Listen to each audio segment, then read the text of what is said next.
은혜 받으실 말씀은 누가복음 4장 17절에서 19절까지 말씀입니다. 누가복음 4장 17절에서 19절까지 말씀을 다 같이 봉독하겠습니다. 선지자 이사야의 글을 들이거늘 책을 펴서 이렇게 기록된 데를 찾으시니 곧 주의 성령이 내게 임하셨으니 이는 가난한 자에게 복음을 전하게 하시려고 내게 기름을 부으시고 나를 보내사 포로된 자에게 자유를, 눈먼 자에게 다시 보게 함을 전파하며 눌린 자를 자유롭게 하고 주의 은혜의 해를 전파하게 하려 하심이라 하였더라. 아멘. 인사 나누겠습니다. 오늘은 참으로 좋은 날입니다. 사랑의 예수님이 우리 함께 계십니다. 예수님 안에서 좋은 일이 있습니다.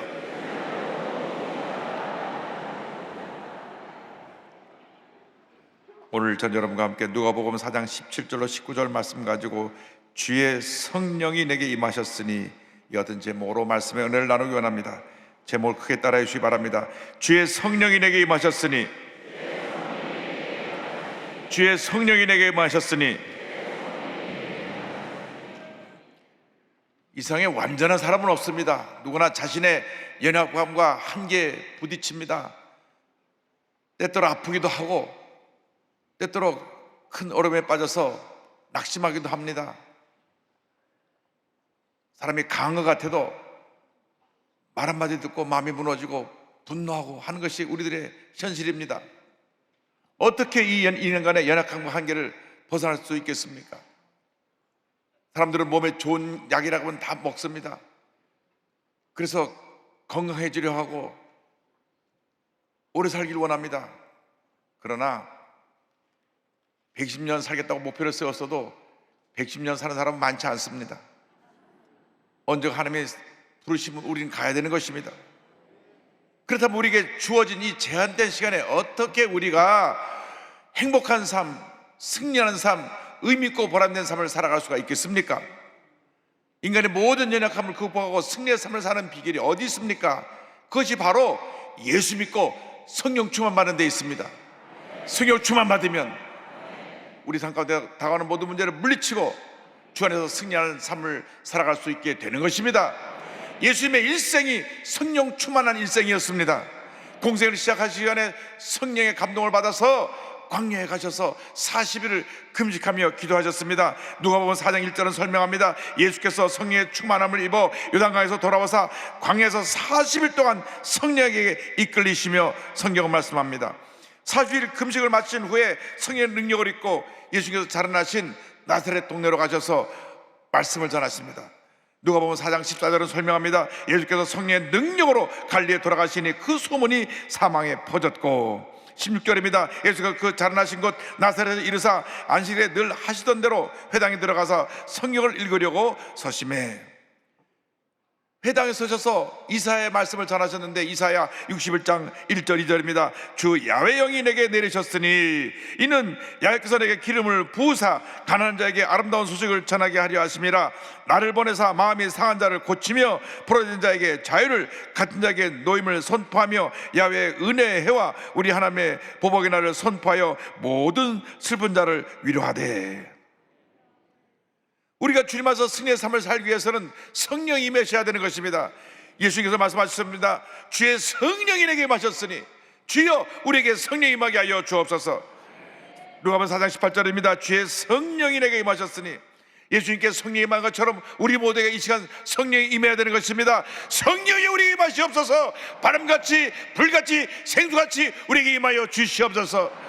성령이 임할 때 권능이 임하고 그 권능을 통하여 우리가 하나님의 위대한 역사를 이룰 수 있게 되는 것입니다.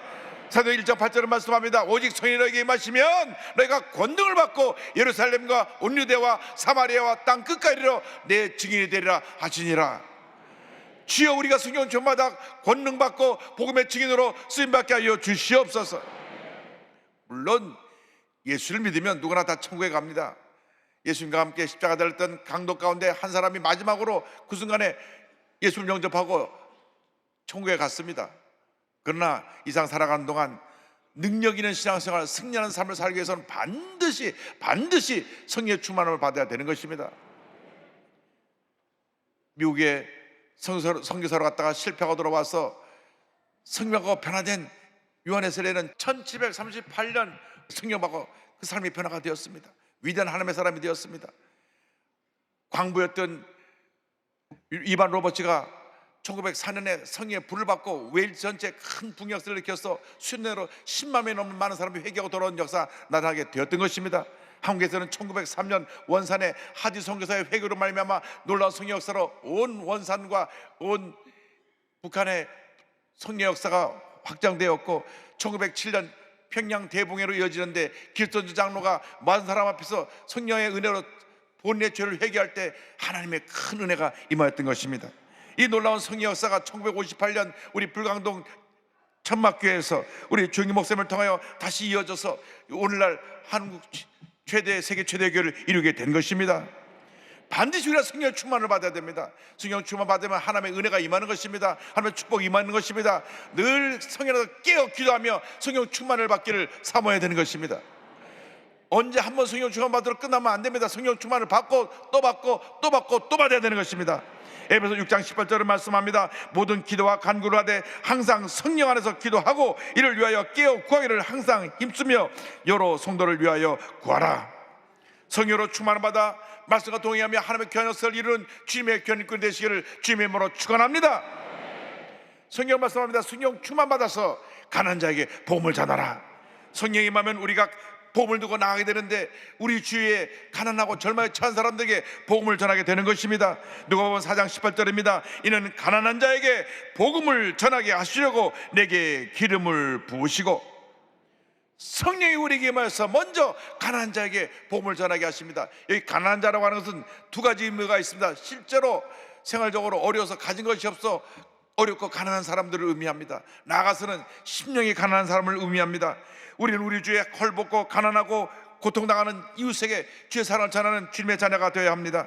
우리 여의도 순복음교회 시작은 저 대도동 천막교회입니다. 정말 서울 변두리의 빈민촌에서 우리 교회가 시작됐습니다. 지금에 비하면 우리는 너무나 상상할 수 없을 정도로 잘 살고 있지만은 그때는 절망 그 자체였습니다. 먹을 것이 없어 굶주리고 정말 고통과 괴로움 속에 살아가는 나날이었습니다. 그때 1년 국민 총소득이 1인당 80달러입니다. 지금 얼마인지 아세요? 2021년 통계를 보니까 34,980불, 400배 이상의 큰 축복을 받은 것입니다.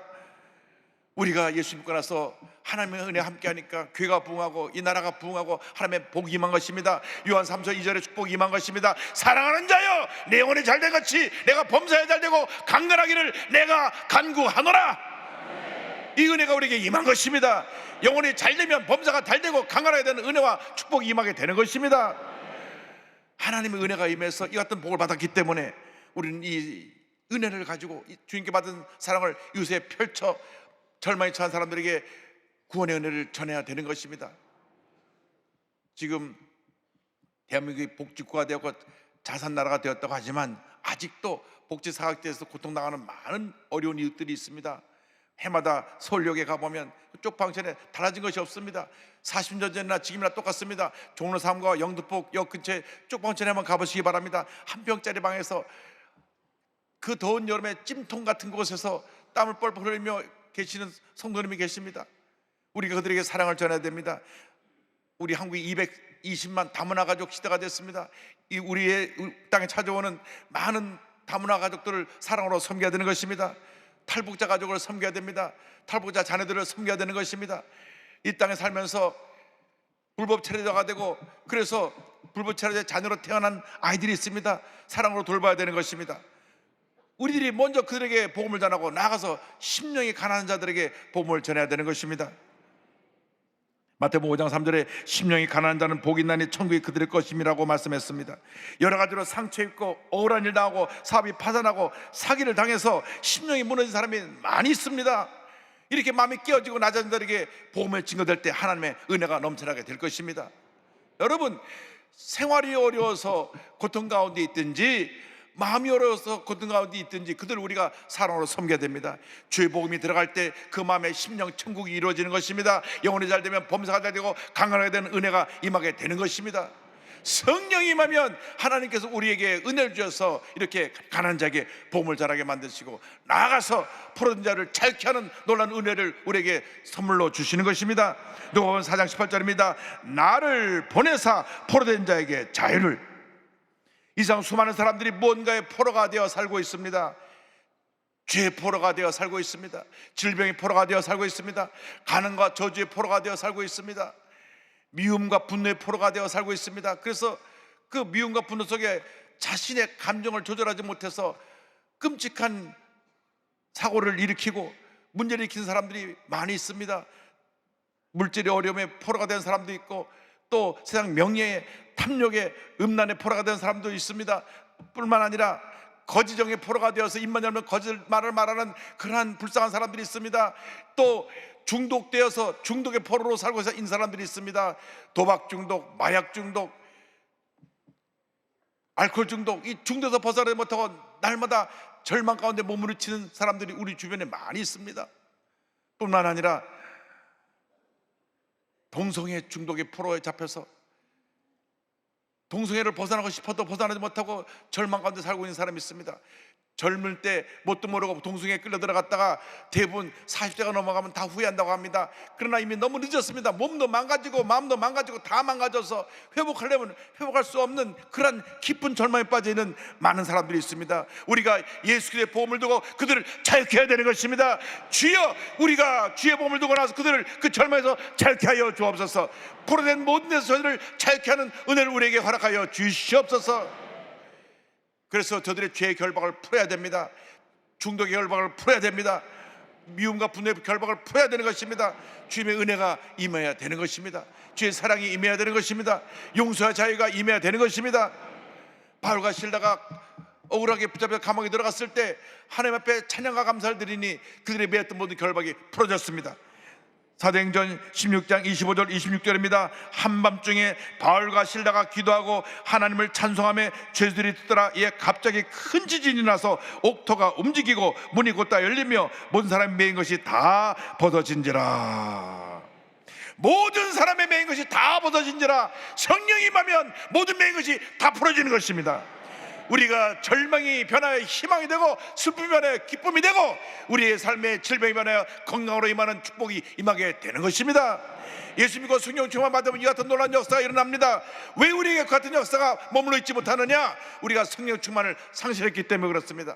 어느 한때 성령 충만 받고 나서 그 다음 알게 모르게 성령 은혜를 소멸해서 기쁨이 사라지고 감사가 사라지고 불평이 넘쳐나기 시작하면 우리는 모든 축복을 다 잃어버리는 것입니다. 우리는 늘 성령 충만을 회복해야 됩니다. 어제도 충만하고 오늘도 충만하고 내일도 충만해야 되는 것입니다. 충만할 때 은혜가 임합니다. 충만할 때 축복이 임합니다. 충만할 때 기적이 임합니다. 충만할 때 모든 결박에서 노려맞고 자유케 되는 것입니다. 저는 우리나라에 온 수많은 선교사님 가운데 엘리자베스 셰핑 서서평 선교사를 늘 기억합니다. 이 서서평 선교사는 110년 전에 조선 땅에 찾아와서 자신의 모든 것을 다 희생했습니다. 셰핑 선교사는 1980년 9월 26일 독일 프랑크푸르트 동쪽 도시 비스바덴에서 태어납니다. 한 살 때 그의 아버지가 죽으니까 어머니가 할머니 손에 이 셰핑을 맡겨놓고 뉴욕으로 건너갑니다. 할머니 밑에서 외롭게 성장한 그녀는 늘 학교 가면 부모 없는 아이라고 놀림을 받았습니다. 근데 할머니가 나이가 들어 더 이상 셰핑을 돌볼 수가 없으니까 너 뉴욕에 있는 엄마를 찾아가라. 그래서 9살 난 이 어린 딸이 엄마를 찾아갑니다. 그 엄마는 이 딸에 대한 관심이 없었어요. 그래서 기록을 보면 뉴욕에 가서 자기가 소녀가장으로 자기가 아르바이트하고 일하면서 뉴욕 간호학교를 졸업하고 콜롬비아 사범대학에서 공부한 다음 성경 훈련 교사 학교도 마치고 브루클린 유대인 결핵 환자 요양소에 가서 이탈리아 이민자 수용소에 가서 자원봉사를 합니다. 미국에 있을 때부터 남들이 찾아가지 않는 곳에 찾아가서 결핵 환자들, 이민자들을 돌보았습니다. 예수님처럼 가난한 자, 핍박받는 자, 포로된 자를 섬기기 원해서 1912년 2월 미국 남정부의 파송을 받고 우리 조선 땅에 들어옵니다. 미국 남장로교 선교사님들이 전라도 광주에 선교본부를 두고 귀한 사역을 펼쳤는데, 당시 그들이 한 주요된 사역은 가난하고 헐벗고 병든 사람을 돌보는 일이었습니다. 32살 난 처녀 선교사가 한국에 와서 고아와 한센병을 돌보며 22년 동안 살았는데, 나는 조선인의 친구가 되기를 원하지 않고 조선인처럼 살기 원한다. 그래서 저고리 치마를 입고 고무신을 신고 매일같이 보리밥과 된장국을 먹으며 절망 속에 살고 있는 우리 한국 사람들을 사랑으로 섬겼습니다. 이름을 서서평으로 개명하고 그가 사는 동안 13명의 고아 딸들을 자기 양딸로 입양하고, 또 한 명의 아이를 입양해서 14명의 아이를 입양합니다. 그리고 남편에게 구박받고 버림받고 또 남편이 일찍 죽어서 홀로 된 과부들 38명을 데리고 함께 살았습니다. 고아들을 친자식처럼 사랑으로 섬겨서 돌봐주었고, 가난하고 의지할 데 없는 여성들을 먹이고 돌보았습니다. 고아와 과부뿐 아니라 거지들의 이웃이었습니다. 광주 양림천 거지들을 목욕탕에 데려다가 묵은 때를 벗겨시켜 주었고 옷과 음식을 제공해 주었습니다. 당시 조선 사람들이 돌을 던지며 피해 다녔던 한센병 환자들, 옛날에 문둥병 환자라 그래갖고 욕을 하던 그 사람들을 찾아가서 목욕시키고 그들을 밥을 먹여주고 돌보아 주었습니다. 매달 선교본부에서 600불에서 800불 정도 선교비를 보내줬는데, 그 모든 비용을 다 우리 한국에 고통당하는 사람을 위해서 다 쓰고, 본인 정작 늘 굶주리고 고통스러운 삶을 살았습니다.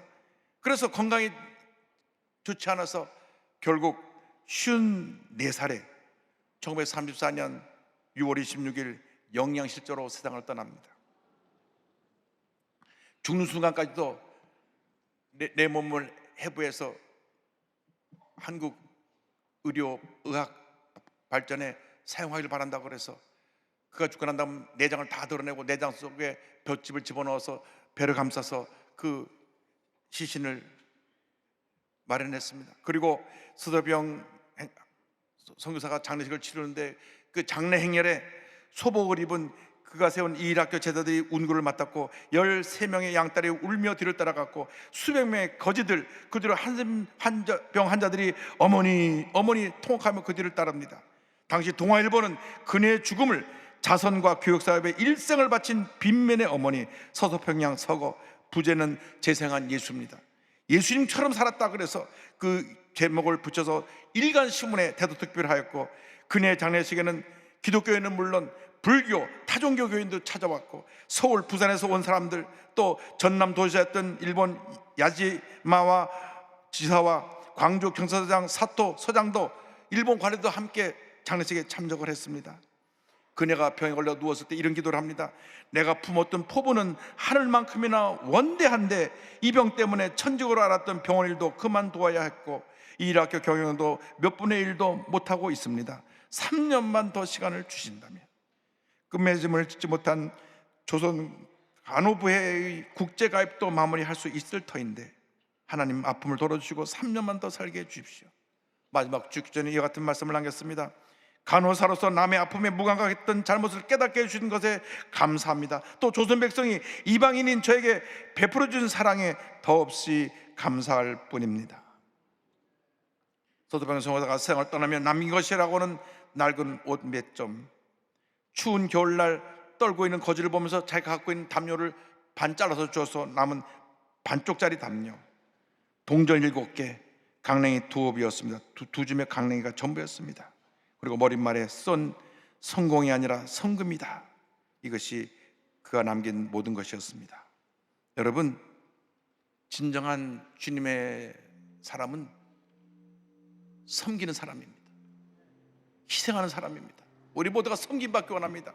우리 모두가 좋은 자리에 앉기를 원합니다. 그러나 서서평 선교사는 한평생 가장 낮은 자리에서 자기 있는것까지 다 주고 희생하고, 그리고 이 땅에서 외롭게 54살의 나이로 독신으로 살다가 삶을 마무리합니다. 딱 한 번 그가 사역 중간에 뉴욕에 어머니를 만나러 간 적이 있는데, 어머니가 거짓골로 온 딸을 보고 문전박대에서 쫓아냈다고 하는 기록도 있습니다. 그렇게 가장 힘들고 어려운 인생을 살다가 주님의 품에 안겼습니다. 그러나 그분의 사랑, 그분의 섬김, 그분의 희생이 뿌리를 내렸어 광주 지역에 여러 학교가 쓰고 많은 선교사 지망생들이 그 뒤를 이어서 귀한 색을 이어서 오늘에 이르게 된 것입니다. 여러분, 주님이 여러분을 부르고 계십니다. 선교대회를 마치면서 많은 선교사들의 선교사의 간증을 듣고 우리들이 감동을 받았는데, 감동을 받아도 끝나는 것이 아니라 이제는 우리가 그 길을 가야 됩니다. 주님, 우리를 부르시면 기쁨으로 그 길 가기 원합니다. 주님, 우리를 인도하여 주옵소서. 여러분의 남은 삶을 하나님의 영광을 위해서, 소외된 이웃, 상처받은 이웃을 위해서 포로대를 잘 켜는 일에 여러분 삶을 다 바쳐 헌신하는 여러분 모두 되기를 주님의 이름으로 축원합니다. 축원합니다. 축원합니다. 예수 나를 오라 하네. 예수 나를 오라 하네. 어디든지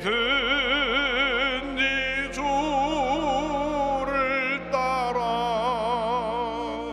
주와 같이 가려네. 주의 인도하심 따라, 주의 인도하심 따라 어디든지 주를 따라 주와 같이 가려네.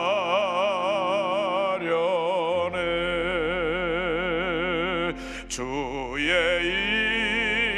인도하심 따라, 주의 인도하심 따라 어디든지 주를 따라 주와 같이 가려네.